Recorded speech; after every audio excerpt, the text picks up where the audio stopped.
আসসালামু আলাইকুম। আমার প্রাণপ্রিয় চাকরি প্রত্যাশী ভাইরা, আশা করি আপনারা সবাই ভালো আছেন। 1,00,000 স্বাস্থ্যকর্মী নিয়োগ দেবে সরকার। এটা নিয়ে প্রধানমন্ত্রী একটা সুখবর দিল। এর আগে স্বাস্থ্যমন্ত্রী উনি নিজে সুখবর দিছিল। এবার ইনশাল্লাহ প্রধানমন্ত্রী আসলে নতুন একটা আপডেট দিল এবং সুখবর বলা চলে।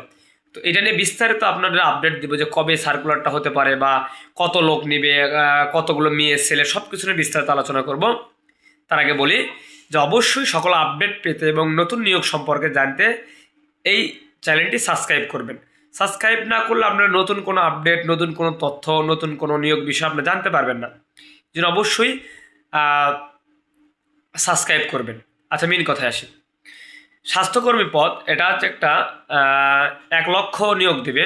এর ভেতরে 80% আসলে আপনাদের হচ্ছে যে মহিলা, আর 20% নেবে ছেলে।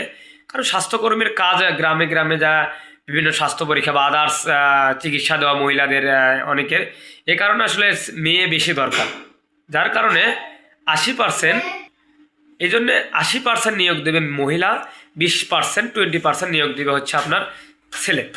তো ধরেন 1,00,000 যদি নিয়োগ হয় তাহলে 80,000 হবে আপনার হচ্ছে যে মহিলা নিবে 1,00,000-এর মতো, আর 20,000 নিবে ছেলে। এটা বিভিন্ন জেলা এবং বিভাগীয় সব জেলা থেকে আসলে এটা নিবে। তো এটার প্রধানমন্ত্রী বলছে অতি শীঘ্রই এটার আমরা কার্যক্রম চলতেছে, অতি শীঘ্রই এই বিষয়ে আপনাদের নিয়োগ পাবেন। এটা তারপরও আমরা আইডিয়াতে ধরা যায় 1.5-2 মাস লাগবে, তারপর আসলে নিয়োগটা আসবে।